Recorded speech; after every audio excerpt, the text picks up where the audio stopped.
दोस्तों स्वागत है आपका अपने चैनल एसएससी स्टूडेंट 7 पर। इस वीडियो में एसएससी या सीजीएल सीसीएल एमटीओ सीपीओ या कोई भी कॉम्पिटेटिव एग्जाम या रेलवे हो या ग्रुप डी या एनटीपीसी या पीसीएस के कोई भी एग्जाम, सभी में भारतीय संविधान के अध्ययन से जरूर क्वेश्चन पूछा जाता है। इससे पहले मैंने अनुच्छेद का वीडियो बना दिया है, जिन लोगों को जरूरत है वो वीडियो को जाकर देख लीजिएगा। और ये संविधान के महत्वपूर्ण जितने भी संशोधन हुए उन सभी का एकदम निचोड़ है, तो इस वीडियो को आप लास्ट तक जरूर देखिएगा। और इस वीडियो को लगभग आप 2-3 बार रिवीजन कर लीजिए। आपके एग्जाम जो एजीडी में लगभग 2-3 को इससे पूछा जा रहा है, जैसे कि संविधान संशोधन से पूछा जा रहा है, अनुच्छेद से पूछा जा रहा है, तो उन सभी के लिए बहुत महत्वपूर्ण वीडियो है। जो लोग नए हैं प्लीज चैनल को सब्सक्राइब कर लीजिए। चलिए शुरू करते हैं। फर्स्ट देखिए, प्रथम संविधान संशोधन कब हुआ था। प्रथम संविधान संशोधन यहाँ पर देखिए 1951 में हुआ था। प्रथम संविधान संशोधन 1951 में संविधान में 9वीं अनुसूची जोड़ा गया था। इस अनुसूची में उल्लेखित विषयों को सर्वोच्च न्यायालय के न्यायिक पुनरावलोकन में सख्ती से बाहर रखा गया।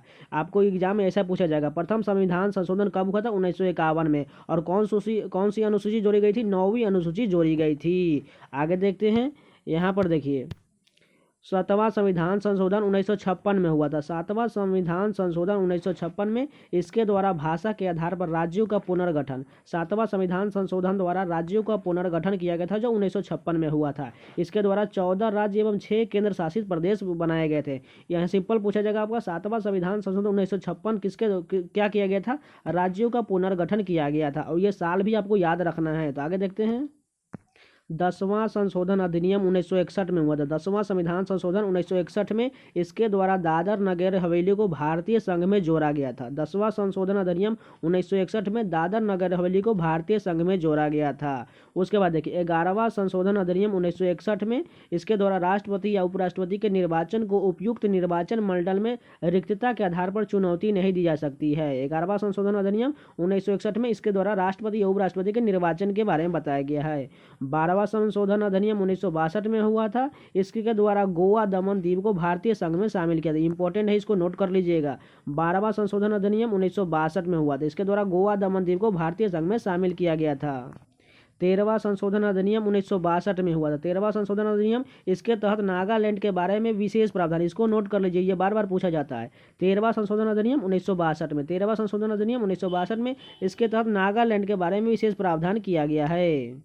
यहाँ पर देखिए 3 संशोधन अधिनियम जो है 12, 13 और 14, ये सभी 1962 में। उसको आप सीरियल लाइन से ये भी याद कर सकते हैं। 12, 13, 14 जो है 1962 में है। तो 12वां जो किसके लिए है, तो गोवा दमन द्वीप को भारतीय संघ में शामिल किया गया। और 13वां 1962 में जो है नागालैंड को था। और 14वां जो है यहाँ पर देखिए पुडुचेरी को भारतीय संघ में शामिल किया गया था। तथा हिमाचल प्रदेश, मणिपुर, त्रिपुरा, गोवा, दमन द्वीप तथा पुडुचेरी के लिए विधानमंडल में मंत्री परिषद की व्यवस्था की गई थी। इसलिए 12, 13, 14 को आप सीरियल से रखिएगा याद। और ये सभी 1962 में हुए थे। आगे देखते हैं, 21वां संशोधन अधिनियम 1967 में होता है। ये सबसे इंपॉर्टेंट है, इसको आप नोट कर लीजिए, ध्यान से देखिएगा, ये क्वेश्चन पूछा जा सकता है। 21वां संशोधन अधिनियम 1967 में, इसके द्वारा सिंधी भाषा को 8वीं अनुसूची में जोड़ा गया था 15वीं भाषा के रूप में। इससे पहले 14 भाषा थी 8वीं अनुसूची में। यहाँ पर 21वां संशोधन अधिनियम 1967 सिंधी भाषा को जोड़ा गया था। आगे देखते हैं, 24वां संशोधन अधिनियम 1971 में हुआ था। इसमें संसद संविधान के किसी भी हिस्से में यानी मूल अधिकार में संशोधन कर सकती है। 24वां संशोधन अधिनियम 1971। आगे देखते हैं, 31वां संशोधन अधिनियम 1973 में हुआ। 31वां संशोधन अधिनियम 1973, इसमें लोकसभा के सीटों की संख्या 525 से बढ़ाकर 545 कर दिया गया। इसको भी नोट कर लीजिए, इंपॉर्टेंट क्वेश्चन है। 31वां संशोधन अधिनियम 1973, इसमें लोकसभा के सीटों की संख्या 525 से बढ़ाकर 545 कर दिया गया। और 36वां तो सबसे इंपॉर्टेंट है, 36वां संशोधन अधिनियम 1975, इसमें भारतीय संघ में सिक्किम को पूर्ण राज्य का दर्जा दिया गया था। 36वां संशोधन अधिनियम 1975। इससे पहले 35वां जो हुआ था ये सिक्किम के लिए हुआ था, लेकिन इसको सह राज्य बनाया गया था। और पूर्ण राज्य कब बनाया गया था, 36वां संशोधन अधिनियम 1975 में इसको पूर्ण राज्य का दर्जा दे दिया गया था। आगे देखते हैं, 42वां संविधान संशोधन 1976, ये तो सबसे इंपॉर्टेंट है, इसको आप 2-3 स्टार लगा लीजिएगा। 42वां संविधान संशोधन अधिनियम 1976, इसके द्वारा प्रस्तावना में समाजवादी, पंथ निरपेक्ष, अखंडता शब्द जोड़े गए थे। 42वां संविधान संशोधन 1976, इसके कौन से सिफारिश किए थे, सरदार स्वर्ण सिंह सिफारिश किए थे। इसके आधार पर ही यह 42वां संशोधन अधिनियम 1976 हुआ था। इसके द्वारा प्रस्तावना में समाजवादी, पंथ निरपेक्ष और अखंडता शब्द जोड़े गए थे। और भाग 4 के क में नागरिकता के मूल कर्तव्य को जोड़ा गया था। आगे देखते हैं, ये भी स्टार लगा लीजिए, एसएससी ये बार बार पूछता है। ये 44वां संशोधन अधिनियम 1978, 44वां संशोधन अधिनियम 1978, इसके द्वारा राष्ट्रपति के द्वारा विधेयक को पुनर्विचार के लिए भेजने की शक्ति प्रदान की गई है। और इसके अलावा 44वां संशोधन जो है यहाँ पर एक और है, राष्ट्रीय आपात के संदर्भ में आंतरिक अशांति शब्द के स्थान पर सशस्त्र विद्रोह शब्द रखा गया है। यह भी 44वां संशोधन अधिनियम में हुआ था। और सबसे इंपॉर्टेंट जो संपत्ति का अधिकार, जो 44वां संशोधन अधिनियम से मूल अधिकार से निकालकर इसको विधिक अधिकार का दर्जा प्रदान किया गया, इसको स्टार लगा लीजिए। संपत्ति का अधिकार 44वां संशोधन अधिनियम 1978 के द्वारा इसको मूल अधिकार से निकालकर विधिक अधिकार में बदल दिया गया था। आगे देखते हैं 52वां संशोधन अधिनियम 1985। 52वां संशोधन अधिनियम 1985 इसके तहत संसद एवं राज्य विधानमंडल के सदस्यों को दल बदल मामले में अयोग्य घोषित करने की व्यवस्था की गई। इसके लिए 10वीं अनुसूची को जोड़ा गया था। इसको सिंपल से याद करना है। 52वां संशोधन अधिनियम कब हुआ था? 1985। और एक इंपॉर्टेंट फैक्ट, ये दल बदल के लिए लागू किया गया था। बस इतना ही याद करना है। 52वां संशोधन अधिनियम 1985 और दल बदल के लिए इस पर कानून बनाया गया था और 10वीं अनुसूची में जोड़ा गया था। आगे देखते हैं 58वां संशोधन अधिनियम 1987। 58वां संशोधन अधिनियम 1987 इसमें संविधान का प्राधिकृत पाठ हिंदी भाषा में उपलब्ध कराया गया था। आगे देखते हैं 61वां संशोधन, इसको इंपॉर्टेंट मन लगा लीजिए। 61वां संशोधन अधिनियम 1988 नागरिकों को मतदान करने की न्यूनतम आयु 21 वर्ष से घटाकर 18 वर्ष कर दिया गया था। 61वां संशोधन अधिनियम 1988, यहाँ पर देख लीजिए, यहाँ 1988 या 1989 भी हो सकता है। आपके एग्जाम में अगर देखिए, अगर एसएससी या एनटीपीसी या टीसीएस जो है ना 1988 को ही सही मानती है, 1989 को सही नहीं मानती, क्योंकि मैंने 2-3 सेट देखा है एसएससी के एग्जाम में, ये सभी 1988 को ही सही मानती है, 1989 को नहीं मानती। इसलिए आप एसएससी के एग्जाम या रेलवे के एग्जाम में 1988 ही टिक कीजिए। लेकिन यहाँ पर सही तो होता है 1989, लेकिन मानती है एसएससी 1988। तो आप ध्यान से इसको टिक कर लीजिएगा, ठीक है। 61वां संशोधन अधिनियम कब हुआ था? 1988। नागरिकों के मतदान करने की न्यूनतम आयु 21 वर्ष से घटाकर 18 वर्ष कर दिया गया। 69वां संशोधन अधिनियम 1991। 69वां संशोधन अधिनियम 1991 इसमें संघ शासित प्रदेश दिल्ली को राष्ट्रीय राजधानी क्षेत्र का दर्जा प्रदान किया गया था। इसके अलावा दिल्ली के 70 सदस्यीय विधानसभा की व्यवस्था की गई थी। 69वां संशोधन अधिनियम 1991 इसमें दिल्ली को राजधानी का दर्जा दिया गया था। उसके बाद देखिए 70वां संशोधन अधिनियम 1992। 70वां संशोधन अधिनियम 1992 इसमें राष्ट्रपति के निर्वाचन मंडल में राष्ट्रीय राजधानी क्षेत्र दिल्ली तथा पुडुचेरी की विधानसभा के निर्वाचन सदस्यों को भी शामिल किया गया था। 70वां संशोधन अधिनियम 1992 इसमें राष्ट्रपति के निर्वाचन मंडल में राष्ट्रीय राजधानी दिल्ली और पुडुचेरी की विधानसभा के निर्वाचन सदस्यों को भी शामिल किया गया था। आगे देखते हैं 71वां, इसको स्टार लगा लीजिए, इसको स्टार लगा लीजिए। 71वां संशोधन अधिनियम 1992। 71वां संशोधन अधिनियम 1992 इसमें कोंकणी, मणिपुरी और नेपाली भाषा को 8वीं अनुसूची में जोड़ा गया था। 71वां संशोधन अधिनियम कब हुआ था? 1992। 71वां संशोधन अधिनियम 1992 इसमें कोंकणी, मणिपुरी और नेपाली को, इसमें 3 भाषा को 8वीं अनुसूची में जोड़ा गया था। उसके बाद देखिए 73वां और 74वां, ये भी 3 को जो है यहाँ पर 71वां, 73वां, 74, तीनों सबसे इंपॉर्टेंट है। 73वां संशोधन अधिनियम 1992 में ही हुआ था। इसमें विधानसभा में 9 भाग 9 तथा 11वीं अनुसूची जोड़कर पंचायतों का संवैधानिक, यानी कि 73वां संशोधन जो हुआ था इसमें पंचायतों को संवैधानिक दर्जा प्रदान किया गया था 1992 में। भाग 9 और तथा 11वीं अनुसूची में जोड़ा गया था पंचायत को। और 74वां संशोधन अधिनियम यह भी 1992 में हुआ था।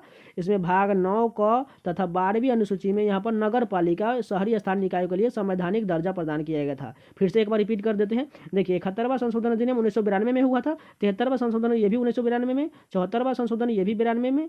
लेकिन यहाँ देखिए 73वां संशोधन में यहाँ पर पंचायत को जोड़ा गया था 11वीं अनुसूची में, और यहाँ पर नगर पालिका को जोड़ा गया था 12वीं अनुसूची में। आगे देखते हैं 84वां संशोधन अधिनियम 2001। 84वां संशोधन अधिनियम 2001 इसमें लोकसभा एवं राज्यसभा विधानसभा सीटों का पुनर्विचार पर 25 वर्ष के लिए 2026 तक रोका गया। यहाँ पर 2026 को, इसको ध्यान से याद रखिएगा, क्योंकि ये एसएससी एग्जाम में पूछा जाता है बार बार। तो कब तक रखा गया है? 2026 तक रोका गया है। आगे देखते हैं, इसको स्टार लगा लीजिए। 86वां संविधान संशोधन अधिनियम 2000। 86वां संशोधन अधिनियम 2000 इसमें प्रारंभिक शिक्षा को मूल अधिकार का दर्जा दिया गया, जो 21A में है। 86वां संशोधन अधिनियम 2002 इसमें प्रारंभिक शिक्षा को मूल अधिकार दिया गया था। उसके बाद 51वां संशोधन अधिनियम 2003। 51वां संशोधन अधिनियम 2003 इसके द्वारा मंत्रिपरिषद के आकार को सीमित किया गया, जो कि लोकसभा के कुल सदस्य संख्या का 15% से अधिक नहीं हो सकता है। इसको भी स्टार लगा लीजिए, यह भी पूछा जाता है। 51वां संशोधन अधिनियम 2003 इसके द्वारा मंत्रिपरिषद का आकार 15% से अधिक नहीं हो सकता है। 92वां संशोधन अधिनियम 2003। 92 इसको स्टार लगा लीजिए, क्योंकि हमने बोला था 21, 71 और 92, ये तीनों जो है भाषा से रिलेटेड था। इसको आप याद ही कर लीजिएगा। 92वां संशोधन अधिनियम 2003 इसमें बोडो, डोगरी, मैथिली और संथाली, इसमें 4 भाषा को 8वीं अनुसूची में जोड़ा गया था। इस प्रकार 8वीं अनुसूची में कुल 22 भाषा हो गई। 21 में 1 जोड़ा गया था, और यहाँ पर 71 में भी 3 जोड़ा गया था, और यहाँ पर 92वां संशोधन यहाँ पर 4 जोड़ा गया था। टोटल मिलकर 14 था पहले, और 14 8 कितना हो गया? 22 हो गया। तो इसको ध्यान रख लीजिए। 92 संशोधन अधिनियम 2003 बोडो डोगरी मैथिली संथाली को 8वीं अनुसूची में जोड़ा गया था। उसके बाद देखिए 97वां संशोधन अधिनियम 2011, इसमें सहकारी समिति बनाने का अधिकार अनुच्छेद 19 के तहत मौलिक अधिकार बन गया। आगे देखते हैं, अब इस यहाँ से स्टार लगा के सभी को नोट कर लीजिएगा। 100वां संशोधन अधिनियम 2015, 100वां संशोधन अधिनियम 2015 यह भारत तथा बांग्लादेश के बीच भूमि का हस्तांतरण किया गया, जो 100 बीघा कॉरिडोर के नाम से भी जाना जाता है। 100वां संशोधन अधिनियम 2015 यह भारत तथा बांग्लादेश के बीच भूमि हस्तांतरण के लिए जाना जाता है। 101वां तो सभी को पता ही है, 101वां संशोधन अधिनियम 2016, यहाँ पर 2017 से लागू हुआ था, लेकिन संशोधन जो है 2016 में हुआ था। 101वां संशोधन अधिनियम 2016, इसके तहत जीएसटी संबंधित प्रावधान यानी कि जीएसटी को लागू किया गया था। 102वां संशोधन अधिनियम 2018, 102वां संशोधन अधिनियम 2018, इसमें राष्ट्रीय पिछड़ा वर्ग को संवैधानिक दर्जा दिया गया था, यानी कि ओबीसी को। 102वां संशोधन अधिनियम किसके लिए? राष्ट्रीय पिछड़ा वर्ग के लिए 2018 में संशोधन किया गया था। इसको स्टार लगा लीजिए, सभी को बोल रहे हैं। 103वां संशोधन देखते हैं। 103वां संशोधन अधिनियम 2019 में हुआ था। 103वां संशोधन अधिनियम 2019 में इसमें ईडब्ल्यूएस के लिए 10% आरक्षण दिया गया था। ईडब्ल्यूएस के लिए सामान्य वर्ग के गरीब के आर्थिक आधार पर 10% का आरक्षण दिया गया था। 103वां संशोधन अधिनियम 2019, इसमें ईडब्ल्यूएस को 10% का आरक्षण दिया गया था।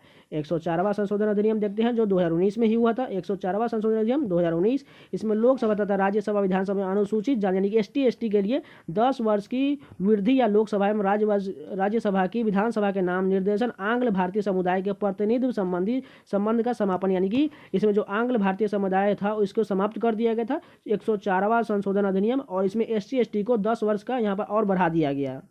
और लास्ट जो है 105वां संशोधन अधिनियम 2021, 105वां संशोधन अधिनियम ये भी पिछड़ा वर्ग से ही संबंधित है। राज्य ने संविधान 2021 पर निर्भर कानून पर बचाव किया। इसके अनुसार इसमें संशोधन ने राज्य सूची में पिछड़े वर्गों की पहचान करने के लिए उन्हें अधिसूचित करने के लिए राज्यों की शक्ति को संरक्षित किया है। यहाँ पर कुछ नहीं, बस 105वां संशोधन अधिनियम 2021 याद रखना है। इसमें राष्ट्रीय पिछड़ा वर्ग के लिए यहाँ पर बोला गया आरक्षण, इसको राज्य सरकार अपनी अपनी करेगी, यानी कि टोटल यहाँ पर कंप्लीट हो गया।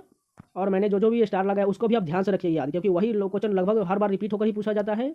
उम्मीद है आप लोगों को वीडियो पसंद आया हो, और इस वीडियो को लगभग 2-3 बार रिवीजन कर लीजिएगा, और पीडीएफ से भी आप लोग रिवीजन कर सकते हैं। उसका लिंक डिस्क्रिप्शन में दिया हुआ है। टेलीग्राम चैनल कर लीजिए, और जो लोग नए प्लीज चैनल को सब्सक्राइब कर लीजिए। आपको इस चैनल पर प्रीवियस ईयर एसएससी या रेलवे या कोई भी एग्जाम के प्रीवियस रीजनिंग का सलूशन, हर एग्जाम का जैसे सीजीएल, एमटीएस, सीपीओ, जीडी, हर एग्जाम का आपको रीजनिंग का सलूशन मिल जाएगा, और साथ में जीके के, स्टैटिक जीके, लूसेंट या हर बुक का भी आपको जीके का क्वेश्चन मिल जाएंगे। तो प्लीज चैनल को सब्सक्राइब कर लीजिए और नोटिफिकेशन बेल ऑन कर लीजिए। तो मिलते हैं नेक्स्ट वीडियो, तब तक के लिए धन्यवाद।